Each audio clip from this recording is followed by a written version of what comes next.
কয়টা? চারটা।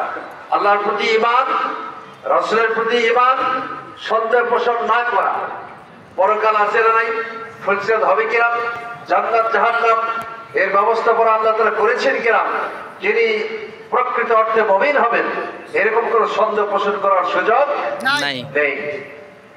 তাহলে 3 নম্বর হলো সন্দেহ পোষণ না করা, 4 হলো জান ও মাল দিয়ে আল্লাহর পথে সংগ্রাম করা।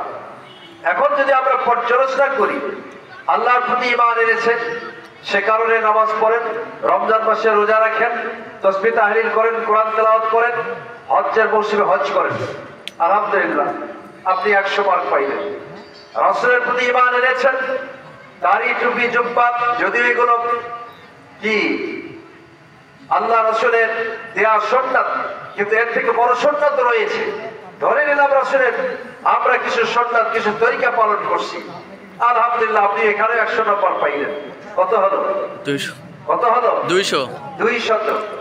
সন্দেহ পোষণ করছেন না, তার মানে জান্নাত আছে, জাহান্নাম আছে। যারা ভালো করে তাদের জন্য জান্নাত, আর যারা মন্দ করবে, আল্লাহর বিরুদ্ধে তিনি জীবন যাপন করবেন, আল্লাহর হুকুমের বাইরে অবস্থান করবেন, আল্লাহ রাসূলের রেখে দেওয়া আদর্শের বাইরে তিনি জীবন যাপন করবেন, এরকম যদি কারা থাকে, কেউ থেকে থাকে, তাহলে আল্লাহ রাব্বুল আলামিন তাকে শাস্তির ব্যবস্থা করবেন, সেটা হলো জাহান্নাম।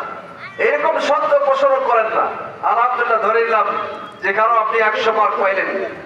আল্লাহর প্রতি ঈমান 100 মার্ক, রাসূলের প্রতি ঈমান 100 মার্ক, কত হলো? 200। সন্দেহ পোষণ না করা কত মার্ক? 300। জান ও মাল দিয়ে আল্লাহর পথে সংগ্রাম করে, উলাইকা ওরা হুম তারা সাদিকুন, তারা সত্যবাদী। আমরা যদি পর্যালোচনার খাতিরে বলি আপনাকে যে 4টা বিষয়ে আপনি জিহাদ ফি সাবিলিল্লাহ এখনো পর্যন্ত অংশগ্রহণ করেননি, আল্লাহর প্রতি ঈমান এনেছেন, রাসূলের প্রতি ঈমান এনেছেন, সন্দেহ পোষণ করছেন না, কিন্তু আপনি মুমিন দাবি করছেন, জান ও মাল দিয়ে আল্লাহর পথে সংগ্রাম করছেন না। এই 4টা সাবজেক্ট হলো কম্পালসরি সাবজেক্ট, আবশ্যক সাবজেক্ট। এখানে অনেক জ্ঞানীগুণী মানুষ আছেন, 4 সাবজেক্টের কেউ যদি 300 মার্কের 300ই পেয়ে যায়, আর একটা আবশ্যক সাবজেক্টে ফেল করে, তিনি 5টা ফেল। একটু জবাব দেন। তিনি 5টা ফেল করলেন, তিনি ফেল করলেন, তাহলে তিনি সত্যবাদীর তালিকায় থাকতে পারবেন না। সত্যবাদীর তালিকায় থাকতে হলে 4 নম্বর দফা হলো জান ও মাল দিয়ে আল্লাহর পথে সংগ্রাম করতে হবে। ঠিক আছে, ঠিক সংগ্রামী বন্ধুগণ, চন্দ্র সূর্য নক্ষত্র কার সৃষ্টি? আল্লাহ তাআলা। মেঘমালা কার সৃষ্টি? আল্লাহ তাআলা। মেঘ থেকে যখন পানি বর্ষণ করা হয়, তখন কি শুধু বেছে বেছে নামাজীদের জমিনে পানি হয়? না। শুধু মুসলমানদের জমিনে পানি হয়? না। হিন্দু বৌদ্ধ খ্রিস্টান অন্য কোন জাতির লোকদের জমিনে পানি হয় না? হয়। এটা আল্লাহ তাআলার অসীম অনুগ্রহ, বলেন তো সুবহানাল্লাহ। সুবহানাল্লাহ। এরপরে সূর্য যখন আলো দেয়, তখন কি বেছে বেছে নামাজীদেরকে আলো দেয় নাকি গোটা পৃথিবী যেখানে সূর্যের আলো পৌঁছে, কি নামাজি কি বেনামাজি সকলকে আল্লাহ তাআলা এই সূর্য সৃষ্টি করে যে সেবা দান করছেন, আলহামদুলিল্লাহ। ঠিক কিনা? সূর্য যখন অস্ত যায়, তখন উদিত হয় চন্দ্র আকাশে। ঠিক কিনা?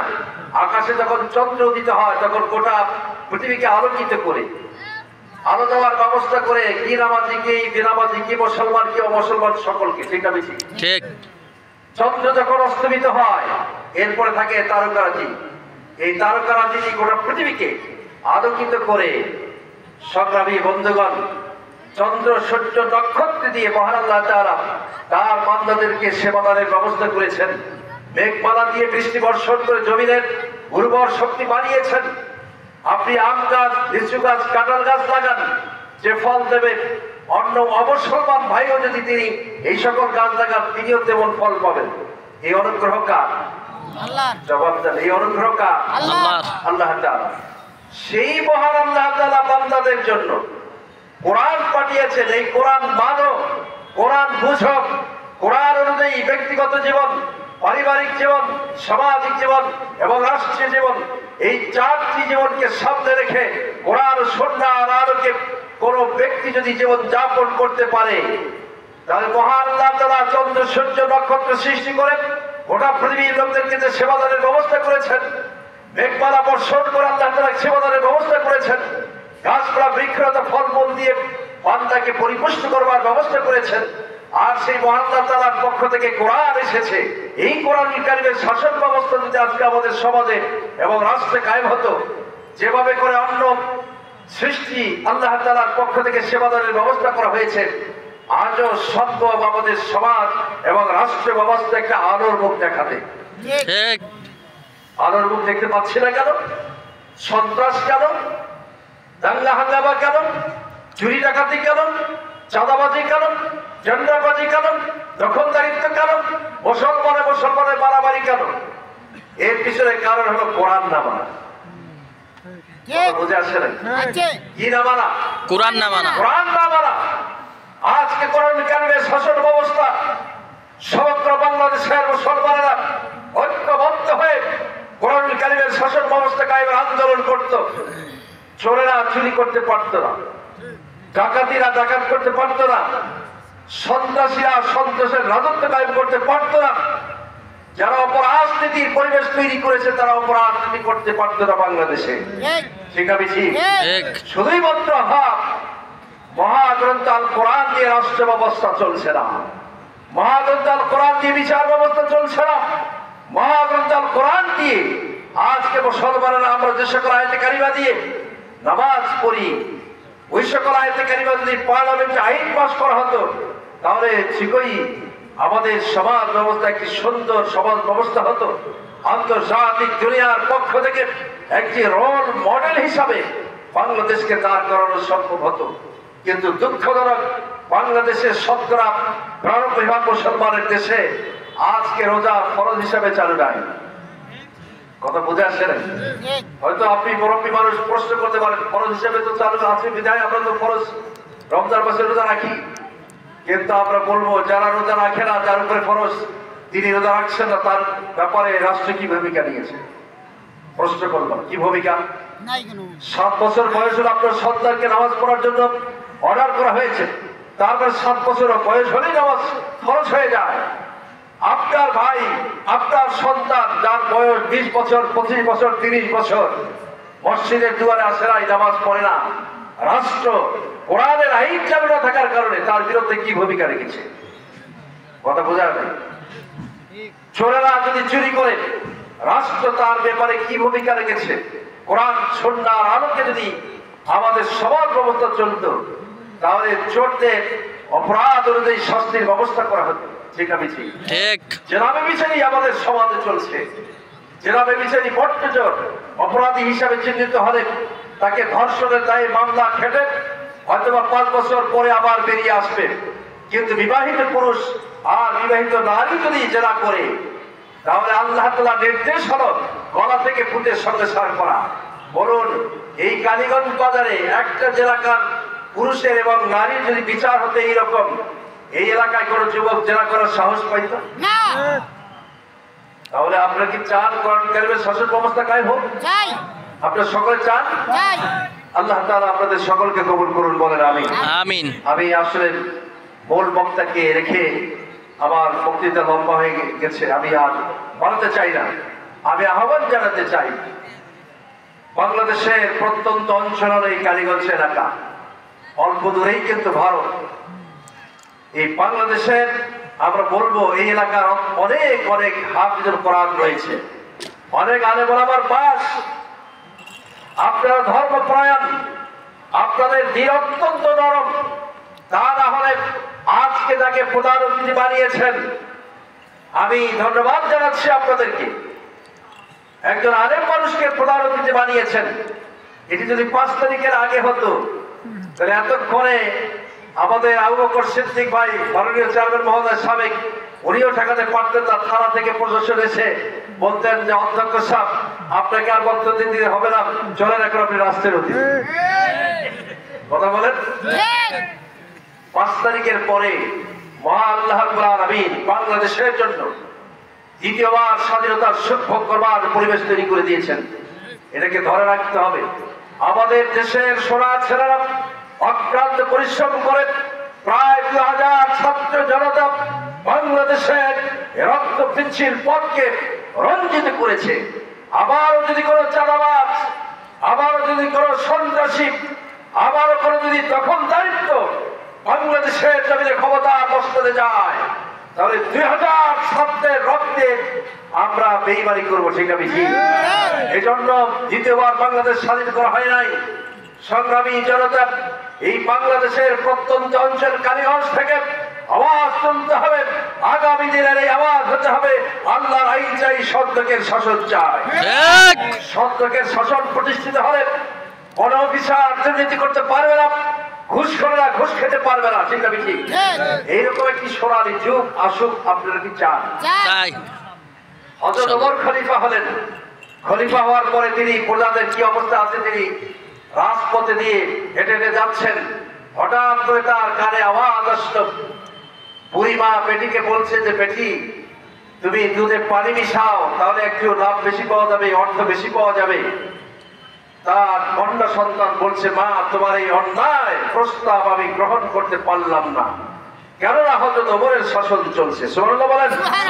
তার শাসন চলছে, ওমরের শাসন চলছে। এখন মা বলছে যে, কি যে বলো, কোথায় ওমর আর কোথায় তুমি, একটু যদি পানি মেশাও। ওমর কি দেখতে যাচ্ছে নাকি যে তুমি দুধে পানি মিশাইছো? বেটি বলছে, মা ওমর শাসন ব্যবস্থা কোন ব্যক্তির শাসন ব্যবস্থা তিনি কায়েম করেন নাই, বরং আল্লাহ তাআলার প্রেরিত বিধান আল কোরআনের শাসন ব্যবস্থা কায়েম করেছেন। যিনি আল্লাহ রাব্বুল আলামিনের প্রেরিত বিধান দিয়ে আমাদের এই সমাজ এবং রাষ্ট্র ব্যবস্থা পরিচালনা করছেন, তিনি না থাকলেও ওই মহান আল্লাহ তাআলা আমাদের কর্মকাণ্ড দেখছেন। বলেন না সুবহানাল্লাহ। সুতরাং এই অনুমতি জাগ্রত হওয়া দরকার। আমি পানি মেশাতে পারবো না। কালীগঞ্জে কোথায় দুধে পানি মেশানো হয়? হ্যাঁ, আসতে বলতেছি। কালীগঞ্জে কি দুধে পানি মেশায়? আমি কিন্তু বলি নাই। তার মানে দেখুন, দুধের পানি মেশাই 5 কেজি দুধে 1 কেজি যদি পানি মেশানো হয়, যদি 60 টাকা ধরেন, এই 60 টাকা আপনি নামাজি, আপনি পরহেজগার, আপনি রোজাদার, আপনি আসরে নামাজ আদায় করেন, আপনার বাড়িতে গাবি দহন করে বাজারে নিয়ে গেলেন, আর বাজারে নিয়ে গেলে 1 কেজি পানি মিক্সার করে আপনার বৈধ সংসারের ভিতরে 60 টাকা দুর্নীতি ঢুকে গেছে। কথা বলেন না কেন? সংগ্রামী জনতা, ওই যে হযরত ওমর তাআলার শাসন আমলে যে কন্যা সন্তানটি মায়ের সাথে বাদানুবাদ করেছে, না বা খবরদার তোমার অন্যায় প্রস্তাব গ্রহণ করতে পারি না, ওই কন্যা সন্তানের প্রতি তাকিয়ে আজকে বাংলাদেশের সকল রোজাদার, সকল নামাজি, সকল কোরআনুল কারীমের পাঠক এভাবে করে যদি অন্যায়ের বিরুদ্ধে রুখে দাঁড়াতো, আজকে বাংলাদেশ আসলে সোনার বাংলায় পরিণত হতো। অভাব সব মানুষের অভাব, আল্লাহর প্রতি ভয়কারী লোকের অসংখ্য নামাজি।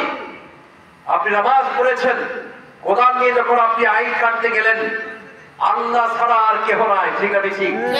আপনি অন্যের জমি অন্যায় ভাবে এক বিগত কেটে আপনার আইন সোজা করতে পারেন না। এই অনুমতি জাগ্রত হতে হবে। আমি আসলে নামাজ পড়েছি, আল্লাহর হুকুম তামিল করে এক আল্লাহকে মেনে জমিনে এসেছি, অপর পক্ষের যিনি জমি তিনি এখানে নাই, আমি যে আইনকে সোজা করি আমার জন্য বৈধ হবে না, অবৈধ হবে। আমি যে নামাজি, আমি যে কোরআন কারীমের পাঠক, আমি কোরআন কারীমের শাসন ব্যবস্থা চাই। এই অনুমতি যদি জাগ্রত হয়, সত্যিকার অর্থে বাংলাদেশ সোনার দেশে পরিণত হবে। সম্মানিত ভাইয়ের আসুন, সুতরাং এই একটি সোনালী যুগ আমাদের মাঝে আসুক, আবার ফিরে। সাহাবায়ে কেরাম অক্লান্ত পরিশ্রম করে আমাদের মাঝে যে ইসলাম রেখে গেছে, আজকে মুসলমান আছে কিন্তু ইসলামের 12টা বাজিয়েছে। কথা বলেন, কি আছি আমরা? মুসলমান আছে কিন্তু ইসলামের 12টা বাজিয়েছে। মুসলমানেরা ইসলামের করতলগত করে ফেলেছে, অথচ ইসলামের অধীন হলো সকল মুসলমান, ঠিক না?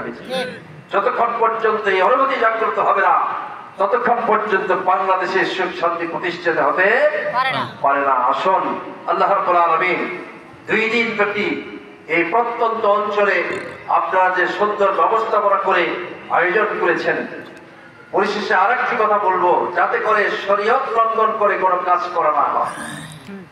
বুঝে আসছে না? শরীয়ত যাহা আরোপ করে না, শরীয়ত কি আরোপ করে না? নারীদের পর্দায় রাখতে হবে। নারীদের কি রাখতে হবে? পর্দায় রাখতে হবে।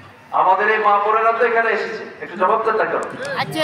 আপনার বোন, আপনার মা, আমার বোন, আমার চাচি, আমার খালু, খালা নাকি আমাদেরই তো। কিন্তু যদি সেখানে পর্দা লঙ্ঘন করা হয়, পর্দা করা কি ফরজ, ফরজ। নামাজ পড়া কি ফরজ, ফরজ। নামাজ পড়লো না, কি হতে হবে? গুনাহগার। গুনাহগার হতে হবে। ফরজ যেমন তরক করলে গুনাহগার হতে হয়, পর্দা যদি তরক করে কি হতে হবে? গুনাহগার হতে হবে। এই জন্য পারিবারিক ভাবে আপনার বাড়িতে আপনার বিবি, আপনার কন্যা সন্তানকে পর্দায় রাখতে হবে। যাদের সাথে বিবাহ বন্ধন জায়েজ, তার সামনে কোন সময়ের জন্য পরিবেশন করানো যাবে না। এতটুকু শরীয়ত যদি অ্যালাউ না করে, তো সেখানে আপনি আজকে যদি আমার বোন, আমার মা এখানে এসে অবাধে চলাফেরা করে, বুকের কোনো রেখাব নেই, নারী পুরুষ একসাথে রাস্তায় চলছে, যদি গায়ের সাথে ঘর্ষণ লাগে, ইসলাম এগুলো অনুমোদন করবে না। এটা আস্তে আস্তে করে প্রতিহত করতে হবে, ঠিক কিনা? সংগ্রামী ভাইরা আমার, আমি হাদিস থেকে একটা কোটেশন বলে শেষ করবো। আপনার কাজ আগে রাসূল বলছেন মায়েদের উদ্দেশ্যে, ইজা সাল্লাতিল বারাতু খামসাহা, যে নারী পাঁচ ওয়াক্ত নামাজ পড়বে, ভালো করে শুনে নেন, যে নারী কি পাঁচ ওয়াক্ত নামাজ পড়বে, আর ওয়াসামাত শাহরাহা, রমজান মাসে রোজা রাখবে। দ্বিতীয়টা কি বলুন আপনারা? রমজান মাসে রোজা রাখবে। আর স্বামীর খেদমত করবে, আনুগত্য করবে। কয়টা হলো? তিনটা। আর জবাব দেন কয়টা? তিনটা। প্রথমটা কি? নামাজ, পাঁচ ওয়াক্ত নামাজ। দ্বিতীয় কি? রোজা, রমজান মাসে রোজা। তৃতীয় কি? স্বামীর আনুগত্য, খেদমত। স্বামী যদি বলে যে আমার সংজ্ঞা এসেছে, তুমি একটু দেখা দাও, একটু ভাত পরিবেশন করো, এই ক্ষেত্রে জায়েজ নাই। মারুফ কাজে স্বামীর আনুগত্য, মুনকার কাজে স্বামীর আনুগত্য করা যাবে না। যেটা কোরআন অনুমোদন করে না, এটা খেয়াল রাখতে হবে। কয়টা কাজ? তিনটা। আল্লাহর হাবিব বলেন, দাখালাত জান্নাতা রাব্বিহা, ওই নারীটা জান্নাতে রবে, ওই নারী তার রবের জান্নাতে প্রবেশ করবে। বলেন না সুবহানাল্লাহ। কয়টা কাজ? তিনটা। জোরে বলেন না কয়টা? তিনটা কাজ যে মায়েরা, যে বোনেরা করবে, এটার সাথে হলো পর্দা মেইনটেইন করতে হবে। কি মেইনটেইন করতে হবে? পর্দা। তাহলে ওই নারী, ওই বোন, ওই মা কোথায় যাবে? জান্নাতে। জান্নাতে। এই ওয়াজটা বাড়িতে গিয়ে আজকে করবেন, করবেন ইনশাআল্লাহ। ইনশাআল্লাহ। আর আপনারা জান্নাতে যেতে চান? চাই। এরা কেউ জান্নাতে যেতে চান? চাই। আপনাদের জন্য খবর বলে শেষ করব। রাসূল বলেন, অবশ্যই সালাম, সালামের প্রচলন করো। মান আরাফতা, তাকে তুমি চেনো, অবল্লাম তারিফ, আর তাকে চেনো না, তুমি সালাম প্রদর্শন করো। আজকে যারা এসেছেন, আপনার বাড়িতে টিভি আছে, গিয়ে সালাম দেবেন। হঠাৎ চমকে যেতে পারে যে আমার শ্বশুরের পেটার আমার হলো নাকি, কি বলেন? সালাম দেবেন আপনারা? আপনার বড় সন্তান আপনাকে সালাম দেয় না, শ্বশুর বাড়িতে গিয়ে ওয়াল ঘুরিয়ে আসি সালাম শ্বশুরকে, ঠিক কিনা? শ্বশুরের থেকে মর্যাদাবান কে? আপন বাবা, ঠিক আমি ঠিক? অপ্রিয় সন্তানেরা শুনুন, যে সকল প্রিয় সন্তান পিতা মাতাকে সালাম দেন না, কপাল পড়া মুসলমান। শ্বশুর শাশুড়িকে সালাম বেশি করে দেয় এই জন্য যে আমাকে যাতে সভ্য ভাবে, আর মাসে মাসে না হলে 6 মাসে অন্তত কাপড় চোপড় দিতেন। কথা বলেন। আর যে বাবা মা অক্লান্ত পরিশ্রম করে আপনাকে লালিত পালিত করেছেন, যে মা 10 মাস 10 দিন পেটের মধ্যে রেখে অত্যন্ত কষ্ট সহ্য করে আপনাকে এই জমিনে ভূমিষ্ঠ করেছেন, ভূমিষ্ঠ করার পরে 2 বছর কিংবা 2.5 বছর পর্যন্ত আমার প্রিয় মা, আপনার প্রিয় মা দুধ পান করিয়ে আপনাকে সুগঠিত করেছেন, লালন পালন করেছেন, সেই মা আজকে অবহেলিত। বড় বাড়িতে আছে কিনা? শাশুড়িকে আম্মা ডাকে আর নিজের মাকে বুড়ি ডাকে। তবে হয়তো আপনাদের এই এলাকায় প্র্যাকটিস না। সংগ্রামী বন্ধুগণ, আল্লাহর হাবিব বললেন, অবশ্যই সালাম দাও, আর ওয়াতুমুত তুআম, তোমরা খাদ্য খাওয়াও। কোরআন কারীমে এসেছে, ওয়াতিমুল জাইয়া, যারা ক্ষুধার্ত, ক্ষুধার্তকে আহার দাও। নির্দেশ কার? আল্লাহর। কথা বলে নির্দেশ কার? আল্লাহর। আল্লাহ তাআলার। কয়টা হলো? 2টা। প্রথম সালাম, দ্বিতীয় কি? অভাবীদেরকে খাদ্য দান। খাদ্য খাওয়া, আর তৃতীয় হলো ওয়াসাল্লু ওয়ান্নাসু বিনিয়াম। সেই সময়ের নামাজ পড়ো যখন লোকেরা ঘুমিয়ে থাকে। বলুন তো এটা কিসের নামাজ? তাহাজ্জুদ। তাহাজ্জুদের নামাজ। আলহামদুলিল্লাহ বলেন। আলহামদুলিল্লাহ। তাহাজ্জুদের নামাজ। অনেকে বলবেন যে নামাজে পড়ি না আবার তাহাজ্জুদ। নামাজ আপনি না পড়েন আপনি মুসলমান থেকে খারিজ হয়ে যাবেন ভাইরা। কারণ কিয়ামতের ময়দানে আল্লাহর হাবিব বলছেন আফদালু মা ইউহাসাবু বিহিল আবদু ইয়াউমাল কিয়ামাহ সালাহ। কিয়ামতের ময়দানে বান্দার পক্ষ থেকে হিসাব দেওয়া হবে সালাত। আপনি মুসলমান, আপনার জীবনে সালাত ছিল কিনা, আপনি নামাজ পড়েছেন কিনা, আল্লাহ তাআলার আদালতে আপনাকে জবাবদিহি করতে হবে। তাহলে আল্লাহর হাবিব বললেন লোকেরা যখন ঘুমিয়ে থাকে সেই সময় নামাজ পড়ো। আরেকটা হাদিসে এসেছে ওয়াসিলুল আরহাম, আত্মীয়তার বন্ধনকে অটুট রাখো। সন্তানের জন্য পিতামাতা, শ্বশুর শাশুড়ি, নিকট আত্মীয় স্বজন, আবার যারা বৌমা, অবশ্যই তার আপন শ্বশুর শাশুড়িকে সম্মানের সাথে দেখতে হবে। এই আউসিলুল আরহাম যারা করতে পারবে, আল্লাহর হাবিব বলেছেন তাদখুলুল জান্নাত বিসালাম, তোমরাও শান্তিপূর্ণভাবে জান্নাতে প্রবেশ করবে। বলেন না সুবহানাল্লাহ। সুবহানাল্লাহ। তাহলে বলেন না কাজ করবে কয়টা? 4টা। কি কি মুখস্থ করে দেই? প্রথম নামাজ, দ্বিতীয়ত রমজানের রোজা, রমজানের রোজা, তৃতীয়ত স্বামীর আনুগত্য, স্বামীর খেদমত, চতুর্থ পর্দা, আর ভাইদের জন্য প্রথম কি? সালাম। দ্বিতীয়ত অভাবীদের খাবার। তৃতীয়ত হলো সালাতুল ফজরের পূর্বের নামাজ মানে তাহাজ্জুদের নামাজ।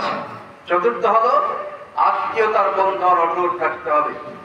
এখানে কোনো হাদিস সাহেব আছেন থাকতে পারেন হজ করার আগে 10 বিঘা জমি, 3 জন সন্তান, 2 জন মেয়ে সন্তান, 1 জন ছেলে সন্তান, বাড়িতে পরামর্শ করে বলে যে হজ করে চাইছেন, নাও ফিরতে পারেন, মারা যেতে পারেন, অ্যাক্সিডেন্ট হয়ে আপনি আর নাও ফিরতে পারেন, সুতরাং জমিগুলো প্যাটাকে লিখে দিয়ে যান। তখন এই হাদিস সাহেব আব্দুর রহিম, আব্দুল করিম, আব্দুল সালাম কি করে সন্তানের নামে জমি লিখে দেয়, আর কাবার গিলাফ ধরে আল্লাহ তাআলার মহাপবিত্র ঘর মক্কা শরীফ জিয়ারত করে আসার পরে তার প্রিয় যে কন্যা 2 জন সন্তান থাকলো তাদেরকে মাহরুম করা হলো। আল্লাহর কসম করে বলছে আপনার হজ হয় নাই। সুতরাং আপনার হজ যদি আল্লাহ তাআলার দরবারে কবুল করাতে চান, যা করেছেন লেট ইট পাস। আজকে এই ওয়াজ শোনার পরে আমি অনুরোধ জানাবো যদি আপনি জান্নাতের মেহমান হতে চান তাহলে এখনো সংশোধন করে যার যার পাওনা পুরাপুরি বুঝে নেন। এরপরে কন্যা সন্তান মেয়ে যদি আগ্রহ হয়ে ভাইকে লিখে দেয়, বাবা মাকে লিখে দেয়, সেটা তার ব্যাপার, কিন্তু আপনি আপনার অধিকার আদায় করে যান, আপনি নিশ্চিন্তে জান্নাতের মেহমান হতে পারেন। সুবহানাল্লাহ। আসেন, আর কথা বাড়াতে চাই না। আল্লাহ রাব্বুল আলামিন আজকের মাহফিল খেলা কবুল করুন। অক্লান্ত পরিশ্রম করেছেন, আমাদের পক্ষ থেকে দোয়া থাকলো।